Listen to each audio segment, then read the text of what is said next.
আপনারা বলুন, আজ পর্যন্ত হেফাজত ইসলাম কোনদিন বলেছে হিন্দুর গালে গালে জুতা মারো তালে তালে? কোনদিন বলেছে বৌদ্ধের গালে গালে জুতা মারো তালে তালে? কোনদিন বলেছে ইহুদির গালে জুতা মারো তালে তালে? খ্রিস্টানের গালে গালে জুতা মারো তালে তালে বলেছে?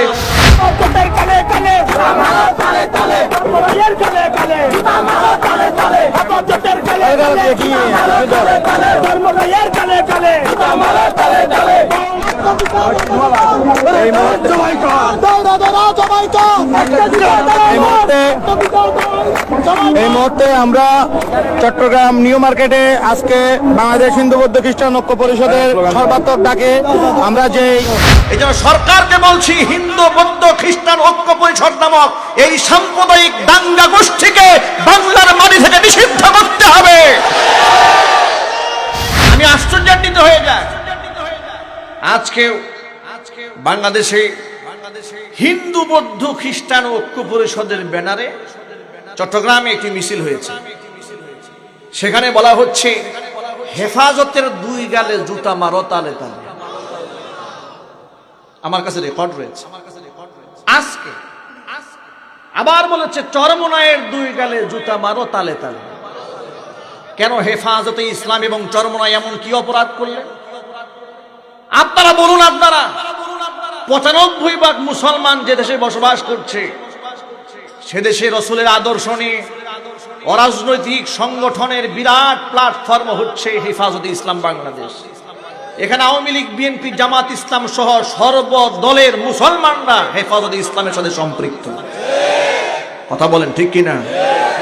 আজকে সেই মুসলমানদেরকে প্রকাশ্যে এসে হিন্দু বৌদ্ধ খ্রিস্টান ঐক্য পরিষদের ব্যানারে, ওরা কারা যারা প্রকাশ্যে মুসলমানদের বিরুদ্ধে স্লোগান দেয়? আপনারা বলুন, আজ পর্যন্ত হেফাজতে ইসলাম কোনদিন বলেছে হিন্দুর গালে গালে জুতা মারো তালে তালে? কোনদিন বলেছে বৌদ্ধের গালে গালে জুতা মারো তালে তালে? কোনদিন বলেছে ইহুদির গালে জুতা মারো তালে তালে? খ্রিস্টানের গালে গালে জুতা মারো তালে তালে বলেছে?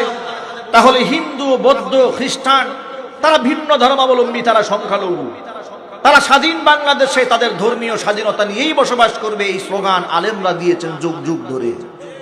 এই আদর্শটা আমাদের কোরআন শিখিয়েছে, লা ইকরাহা ফিদ্দীন, ধর্মের মধ্যে জবরদস্তি নাই।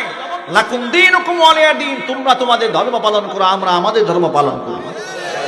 এই শিক্ষা ইসলাম আমাদেরকে দিয়েছে বলে বাংলাদেশের হিন্দু বৌদ্ধ খ্রিস্টানেরা থাকে মুসলমানদের কাছে সেইভাবে নিরাপদ, ডিমের মধ্যে কুসুম থাকে যেভাবে নিরাপদ।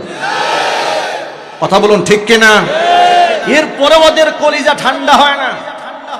সচিবালয়, মন্ত্রণালয় থেকে শুরু করে প্রশাসনিক সমস্ত দায়িত্বের বড় বড় দায়িত্বের ক্ষেত্রে মাত্র 5% সংখ্যালঘু হওয়ার পরে 25% সুবিধা ভোগ করছে। এরপরেও কলিজা ঠান্ডা হয় না। ওরা মুসলিম দেশে উস্কানিমূলক বক্তব্য দিচ্ছে। মনে রেখো, মুসলমান, তোমাদের বিরুদ্ধে মিছিল করতে হবে না, শুধু হেঁটে গেলেও তোমাদের লাশ দাফন হতে হবে। কথা বলুন ঠিক কিনা? আজকে সেই মুসলমানদের বিরুদ্ধে স্লোগান দাও, তোমাকে সাহস দিয়েছে কে? কে তোমাকে সাহস দিয়েছে প্রকাশ্য দিবালোকে উস্কানিমূলক বক্তব্য দিতে? ওরাই হচ্ছে বাংলাদেশের সাম্প্রদায়িক সম্প্রীতি নষ্ট করার জন্য মূল হোতা।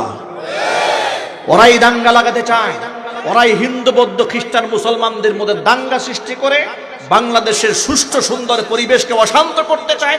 ওরাই সরকারকে বিতর্কিত করতে চায়। এই জন্য সরকারকে বলছি, হিন্দু বৌদ্ধ খ্রিস্টান ঐক্য পরিষদ নামক এই সাম্প্রদায়িক দাঙ্গা গোষ্ঠীকে বাংলার মাটি থেকে নিষিদ্ধ করতে হবে।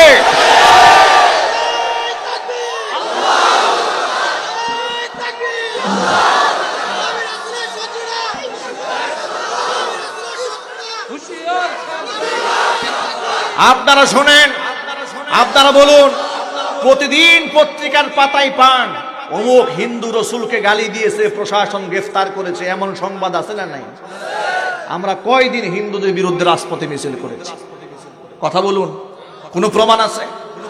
বিভিন্ন জায়গায় আপনারা দেখেছেন অমুক রমেশ চন্দ্র সেন, অমুক ধমেশ পাল, আছে না নাই? ইত্যাদি ইত্যাদি নামে রসুলকে কটাক্ষ করে, অশ্রাব্য ভাষায় রসুলকে গালমন্দ করে, আর প্রশাসন তাদেরকে গ্রেফতারও করে।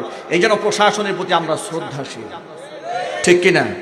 কিন্তু প্রশ্ন হচ্ছে, ওরা কারা? আজকে যারা চিটাগংয়ের প্রকাশ্য রাজপথে নেমে এমন সাহসিকতা দেখিয়েছে, সরাসরি মুসলমানদের বিরুদ্ধে স্লোগান দিয়েছে। কার নেপথ্যে নেতৃত্ব হয়েছে, এটা সরকারকে এই দায়িত্ব নিয়ে এদের প্রত্যেকটা লোককে গ্রেফতার করে রিমান্ডে নিতে হবে। ওরা আমার সোনার বাংলাদেশটাকে নষ্ট করে দিতে চায়। আমার প্রিয় যুবক ভাইয়েরা, মা বোনেরা, হিন্দুরা আমার দেশে বসবাস করবে তাদের ধর্মীয় স্বাধীনতা নিয়ে, বৌদ্ধরা বসবাস করবে তাদের ধর্মীয় স্বাধীনতা নিয়ে, খ্রিস্টানরা বসবাস করবে ধর্মীয় স্বাধীনতা নিয়ে। এই ব্যাপারে আমাদের কোনো আপত্তি নাই নাকি আছে? আরো জোরে বলেন। আজ পর্যন্ত ওদের বিরুদ্ধে আমাদের কোনো স্লোগান আছে? বরং বাংলাদেশের প্রশাসন, বাংলাদেশের সরকার এদেরকে সাপোর্ট দিয়ে এদের ধর্মীয় কাজ আঞ্জাম দেওয়ার চেষ্টা করে। আমার দেশের নেতৃবৃন্দ মুসলমানেরা এদের পূজা মণ্ডপ যেন সুন্দর মতো করতে পারে তার ব্যবস্থা করে দেয়। এত কিছু করার পরে ওরা খুশি হতে পারলো না, ওরা কোনোদিন খুশি হবে না। এই মুসলমানকে একটা নতুন মেসেজ শোনায়া যায়, মেসেজটা বহুত পুরাতন কিন্তু আপনাদের কাছে হয়তো নতুন। আপনারা যদি একটা মুশরিকের জন্য জীবনটাও দিয়ে ফেলেন, তারপরে ওরা আপনার প্রতি খুশি হবে না। এটা আমার কথা নয়, এই কথা লেখা আছে কোরআনে। আল্লাহ সুবহানাহু ওয়া তাআলা এক আয়াতের মধ্যে বলেন, ওয়ালান তারদা আনকাল ইয়াহুদু ওয়ালান নাসারা হাত্তা তাত্তাবিআ মিল্লাতাহুম। নবী, আপনি যত ভালো আচরণই দেখান না কেন, যত আপনি সৌজন্যমূলক আচরণ আর ইহুদি আর খ্রিস্টানদের সাথে আপনি করেন না কেন, যত ভালো আচরণ আপনি দেখান না কেন, কশ্চিন কালেও ওরা আপনার প্রতি সন্তুষ্ট হবে না, যতক্ষণ না পর্যন্ত নিজের ধর্ম বাদ দিয়ে ওদের ধর্মের অনুসারী না হবে। এ কথা কি আমি বলেছি? কে কথা বলেছে? আল্লাহর নাম বলতে যদি কষ্ট হয় আর জিজ্ঞেস করবো না আপনাদেরকে, এ কথাটি কে বলেছেন? আল্লাহ পাক বলেছেন, হে রাসূল, আপনি যত ভালো ব্যবহার দেখান না কেন, ইহুদিও আপনার প্রতি খুশি হবে না, খ্রিস্টানও আপনার প্রতি খুশি হবে না। এই বক্তব্যটা মনে হয় গতকাল নাজিল হয়েছে। কতদিন আগে? ১৫০০ বছর আগে। আপনি ইহুদি খ্রিস্টানকে খুশি বানাতে পারবেন না, নাম্বার ১। এবার ২ নম্বর আয়াত লক্ষ্য করেন। কোরআন মাজিদের সূরা মাইদার ৮২ নম্বর আয়াতটা এবার লক্ষ্য করেন, নিজে কোরআন শরীফ খুলেন। আল্লাহ সুবহানাহু ওয়া তাআলা বলেন, লাতাজিদান্না আশাদ্দান নাসি আদাওয়াতাল লিল্লাযীনা আমানুল ইয়াহুদা ওয়াল্লাযীনা আশরাকু। নবীজি, মুমিন মুসলমানদের জন্য সবচেয়ে ভয়ঙ্কর দুশমন জাতি পৃথিবীতে দুইটা। এটা আমি বললাম নাকি?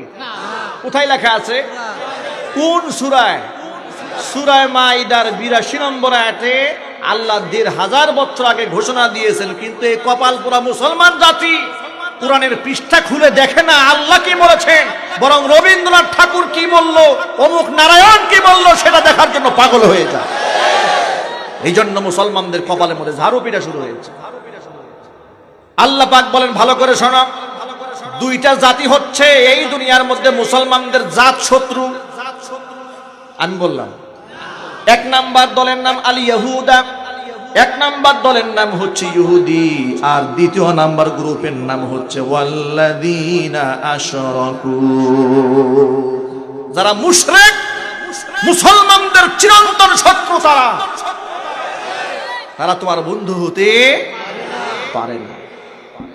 বন্ধুত্বের ভাব আপনি যতই দেখান না কেন, মুসলমানদের চিরন্তন শত্রু এই মুশরিকটা, তার একটা বড় প্রমাণ আপনাদেরকে আমি চোখে আঙ্গুল দিয়ে দেখিয়ে দেই। লক্ষ্য করেন, ফ্রান্সের রাজধানী প্যারিসে ম্যাক্রোর নেতৃত্বে বিশ্বনবী, আমার কলিজার টুকরা, বিশ্বের সকল মানবতার কলিজার নবী, নবী মুহাম্মদ রাসূলুল্লাহ সাল্লাল্লাহু আলাইহি সাল্লামের কার্টুন বানিয়ে যখন ঝুলিয়ে রাখা হয়েছে, ম্যাক্রোর এই আচরণে গোটা দুনিয়ার মুসলিম উম্মাহ ফুঁসে উঠেছে, বিক্ষুব্ধ হয়েছে, মিছিল করেছে, মানববন্ধন করেছে, রাস্তাঘাটের মধ্যে গোটা পৃথিবী যেন ব্লক করে দিয়েছে। ফ্রান্সের সকল পণ্য যখন মুসলমানরা বয়কট করে দিয়েছে, এই কঠিন মুহূর্তে আল্লাহর নবীকে ব্যঙ্গ যে করেছে, এই কাজের ব্যাপারে সর্বপ্রথম প্রকাশ্যে সমর্থন দিয়েছে মোদী সরকার। আমার এই মেসেজটা কি ভুল? আমি কি মিথ্যা তথ্য দিলাম? তাহলে আমার রাসূলকে কাঁদন বানাবার এই নিন্দনীয় কাজে যে দেশের সরকার প্রকাশ্যে সমর্থন দেয় আল্লাহর কসম, আল্লাহর কসম, আল্লাহর কসম, কোন মুসলমানের সরিষা দ্বারা ঈমান থাকতে এমন নাফরমানের সাথে সম্পর্ক থাকতে পারে না।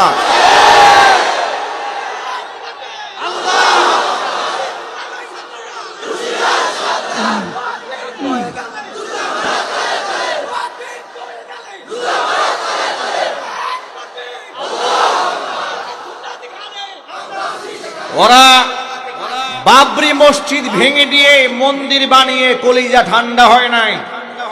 ওরা প্রকাশ্যে রসুলের বিদ্রুপ করাকে সমর্থন দিয়েছে।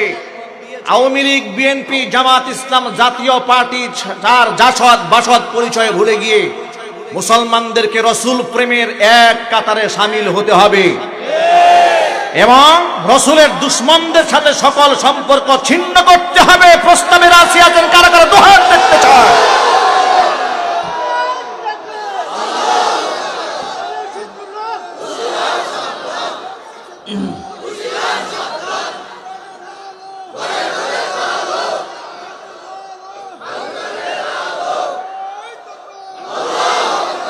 আমার প্রিয় যুবক ভাইয়েরা, মা বোনেরা, ভালো করে শোনেন। আপনারা দেখেছেন ফ্রান্সের এই কুকীর্তির বিরুদ্ধে গোটা বাংলাদেশের মুসলমান যখন রাজপথে মিছিল করেছে, আলহামদুলিল্লাহ, আমি বলতেই হবে আমাকে আলহামদুলিল্লাহ, আমার দেশের প্রশাসনের লোকরাও এই ব্যাপারে আমাদেরকে সাপোর্ট দিয়েছে, ঠিক কিনা? অনেক জায়গায় প্রশাসনের ভাইরা ঢাকা শহরের মিছিলে তারা মুনাজাতে অংশগ্রহণ করেছে। আমার গাজীপুরে থানার ওসি, এরপরে আমার গাজীপুর জেলার কমিশনার, তারা সকলে মিলে ফ্রান্স বিরোধী আন্দোলনের ক্ষেত্রে তারা আমাদের পাশে থেকে সরাসরি সাপোর্ট দিয়েছে। তারা বলেছে, হুজুর আমরা মুসলমান, আমাদের রসুলকে গালমন্দ করেছে, আমার রসুলকে কটাক্ষ করে কার্টুন বানিয়েছে, আমরাও সহ্য করতে পারি না। ভাইরা আমার, সেই রসুল সাল্লাল্লাহু আলাইহি ওয়াসাল্লামের শানে যদি বিয়াদবি হয়, এটা কি কোনো মুসলমান বরদাস্ত করতে পারবে? চুপ থাকতে পারবে? আর এই ক্ষেত্রে যে ব্যক্তি কম্প্রোমাইজ করার ধান্দা করবে, মুসলমান তাকে মুনাফিক পরিচয় দিতে লজ্জা পাবে না। কথা বলেন ঠিক কিনা? তারা মুনাফিক।